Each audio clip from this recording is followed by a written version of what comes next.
Nom de Jésus, que cette parole nous donne la vie. Ouvre nos yeux. Merci, cher Saint-Esprit. Merci pour ta paix. Merci pour ta grâce. Au nom de Jésus. Amen. Savez-vous pourquoi les gens vivent dans la malchance? Savez-vous pourquoi les gens ont des problèmes qui ne finissent pas? Bien-aimés, est-ce que nous savons ce qui est à l'origine de nos différents soucis, de nos différents problèmes?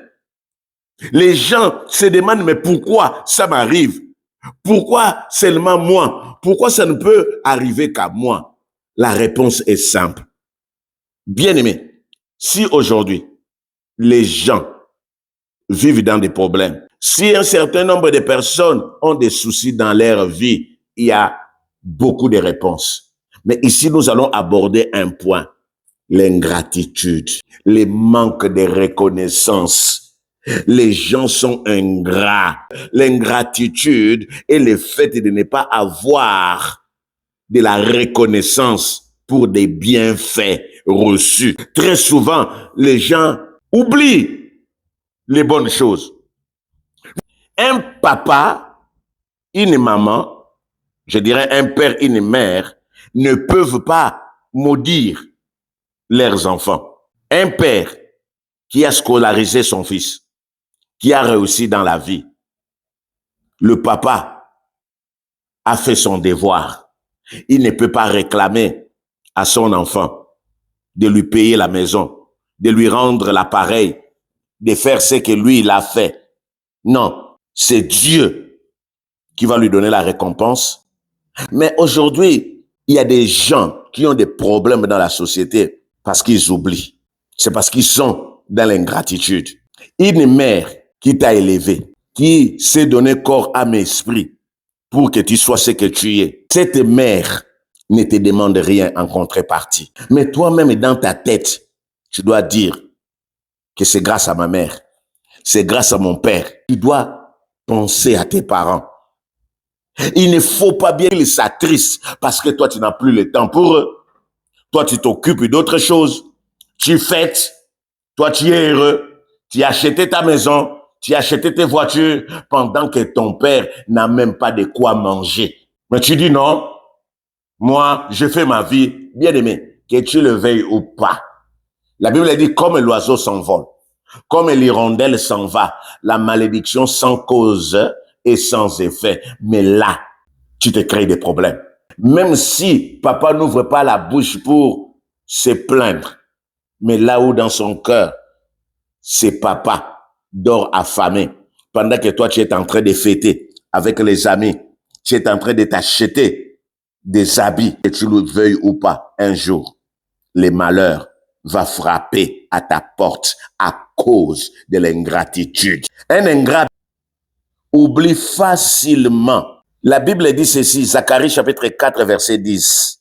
Ne méprise pas tes faibles commencements. Hier, nous étions faibles. Mais il y a quelqu'un qui m'a tendu la main. Ça peut être mon père. Je commence d'abord par la famille. Ça peut être ma mère. Mais aujourd'hui, que je suis fort, même si je n'ai pas le temps, mais j'ai quand même le téléphone pour dire bonjour maman, bonjour papa. Mais il y a des gens qui ont rejeté leurs parents, qui ne s'occupent même pas parce qu'ils n'ont plus le temps pour eux. Et aujourd'hui, ils se posent la question, pourquoi la stérilité? Pourquoi des problèmes dans ma vie? Pourquoi on m'a enlevé du travail? Même, il y a une expression qui dit tout se paye ici-bas. Qu'est-ce que tu veux? La malchance va s'attacher à toi. Vous savez, l'ingratitude crée des frustrations. Quand tu ne reconnais pas un bienfait, tu es en train de t'attirer des problèmes. Pour ton père, pour ta mère, c'est normal. C'était leur devoir. Mais il y a des gens qui ont été élevés par des grands frères, par des oncles, par une marâtre gentille. Dans la plupart des cas, les marâtres sont méchantes. Il y a un monsieur qui t'a élevé qui n'était pas ton père biologique. Mais aujourd'hui, que le Seigneur a agi dans ta vie, il n'était pas obligé de t'élever. Mais d'où vient que tu es en train de dire, ah, je m'en fous. Je ne vous ai pas demandé de me scolariser. Mais tu veux quoi dans la vie? L'ingratitude? Mais tu vas payer très cher Parce que Dieu n'est pas un Dieu d'injustice. L'ingratitude n'est rien d'autre que la méchanceté. Psaume chapitre 109, verset 5. Il me rend le mal pour le bien et de la haine pour mon amour. De celui qui rend le mal pour le bien. Proverbe 17, verset 13. Le mal ne quittera point sa maison. Il y a ta sœur qui t'a élevé. Cette sœur-là, le peu qu'elle gagnait, elle pouvait se construire une maison. Mais la sœur, le frère, t'a aidé, t'a scolarisé. Aujourd'hui, cette sœur n'a même pas là où dormir. Parce que tout ce qu'elle avait, elle a investi sur nous ou sur toi. Mais d'où vient qu'aujourd'hui, tu es en train d'oublier? Tu as acheté tes maisons pendant que ta sœur n'a même pas là où dormir. Mais ta sœur, ce n'est pas ton père. Vous voyez, l'ingratitude.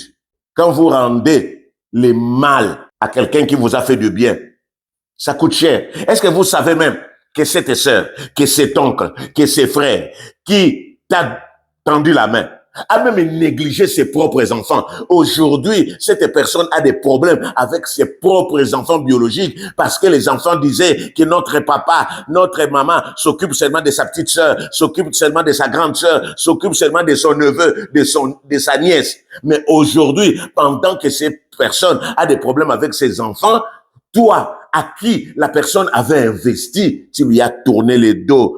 Attention, attention. C'est la malédiction que nous cherchons. Oui, c'est vrai. Dans les derniers temps, de Timothée, chapitre 3, 8, la Bible dit les gens seront égoïstes, mais nous devons faire attention. Ça risque de se retourner contre toi. Les hommes seront égoïstes, amis de l'argent, fanfarons, hautains, blasphémateurs, rebelles à leurs parents, ingrats. Ingrats. Tu peux sortir du lot pour ne pas faire partie des gens ingrats. Pense un peu à tes parents. Moi, je suis parfois mal à l'aise en tant que serviteur de Dieu. Je vois des gens venir me donner des cadeaux. Oh, que le Seigneur vous bénisse. C'est très bien. Mais pendant que tu es en train de t'occuper de moi, de me donner des cadeaux, mais ton père n'a pas mangé, ta mère est en train de souffrir. Bien aimé, ce n'est pas juste. Dieu, ce n'est pas un Dieu de l'injustice. Quelle est la recommandation de Dieu? Recherchez premièrement le royaume de Dieu et la justice. Tout ce qui est injustice, l'ingratitude est un péché. L'ingratitude ne bénit pas. Je te dis ceci, ta parente là ne te demande rien. Ton frère ne te demande rien. Mais tu dois seulement être reconnaissant, appeler. Une fois en passant, il ne te demande pas de lui rendre visite tous les jours, de remplir son congélateur tous les jours. Mais ne fût-ce qu'une fois quand il est dans le pétrin, tu peux passer, tu peux appeler, mais toi tu as disparu. Pendant qu'aujourd'hui, si tu es médecin, la bourse là que tu as utilisée, ça ne vient pas de toi. C'est cet ami-là. C'est cette personne-là, c'est cette connaissance-là qui t'a payé même le billet pour que tu ailles étudier à l'étranger. Aujourd'hui, tu es revenu. Même depuis là-bas, tu n'appelles même pas. Tu as oublié. Comment on peut oublier des bonnes choses? Comment on peut oublier les personnes qui nous ont fait du bien? C'est pour cela, bien aimé, il y a l'échec. Nous sommes réclamés. C'est parce que nous oublions. Nous avons des problèmes au travail. L'origine de cela, c'est parce que nous avons oublié. Nous avons oublié nos amis. Nous avons oublié nos parents. Nous avons oublié les gens qui nous ont fait du bien. Nous avons oublié, bien-aimés. C'est ça la cause de la stérilité. Tu es en train de te battre, de chercher les enfants. Tu es en train de chercher, bien-aimé, c'est l'ingratitude. Le jour où tu vas changer, tu vas voir comment est-ce que Dieu va enlever l'aridité dans ta vie. Quelqu'un qui t'a payé les billets, quelqu'un qui t'a fait du bien. Bien-aimé, tu oublies, c'est très mauvais. Oh, je n'ai rien à recevoir de lui. Attention, attention, la nature elle-même ne vous enseigne pas. Mon frère, c'est un grand frère à moi. Le Seigneur l'avait béni. Il avait au moins 3 à 4 voitures. Un jour, il y a un garçon du quartier qui a pris la voiture parce qu'il devait souder quelque chose en bas. Il est allé chez les mécaniciens, il a fait ce travail. Après, il a pris la voiture, il a commencé à rouler, à rouler. Or, il ne devait pas rouler avec la voiture devait stationner, rester là. Un jour, c'était la recommandation du mécano. Mais il a roulé, roulé. la voiture a pris feu. J'ai dit la voiture a pris feu. Ce gars a tellement pleuré, il a même enlevé les habits. Il a tellement pleuré, il est allé chez mon grand frère. Quand il est arrivé là-bas, les grands frères n'étant pas là, c'était sa femme. Tout le monde était en train de dire aujourd'hui c'est fini. Son père voyait déjà les problèmes, voyait déjà les papas voulaient même négocier avec mon frère. Je vais vous donner la moitié de ma parcelle parce que c'est même un terrain que je n'ai même pas construit pour compenser la voiture. Et vous savez quoi? L'épouse de mon grand frère n'a rien dit. Elle riait tout simplement. Mais quand le grand frère arrive, le grand frère lui a dit, il y a quoi? Il a tellement pleuré, le grand frère a dit, c'est pas un problème. Moi, je suis encore en vie. Demain, le Seigneur va me bénir. Ne te fais pas du mal. Il n'y a pas de problème. Mais vous savez, quelque temps après, mon grand frère avait des soucis. Le monsieur là était en train de conduire sa voiture. Mon frère était debout en train d'attendre le taxi. Le gars l'a vu. Il est passé. Il a même appelé. Mon petit. Il dit, ah, il est passé. Voyez l'ingratitude, la méchanceté. Non, je ne suis pas content parce que ce gars-là, quelque temps après, il est allé mourir. Non, je ne peux pas me réjouir pour la mort de quelqu'un. Mais l'ingratitude est une mauvaise chose. Quelqu'un qui t'a soutenu, quelqu'un qui t'a aidé, quelqu'un qui t'a fait du bien, bien aimé, tu dois lui rendre l'ascenseur. Le salaire de l'ingratitude, c'est la souffrance. Le salaire de l'ingratitude, bien aimé dans le Seigneur, tu vas payer un prix fort. Quand tu es ingrat, les ingrats bien souffrent dans cette vie. Parce que ce n'est pas au ciel que tu vas souffrir, c'est seulement ici que quelqu'un aussi va te faire la même chose. Attention, attention, nous devons être reconnaissants. Nous devons être reconnaissants.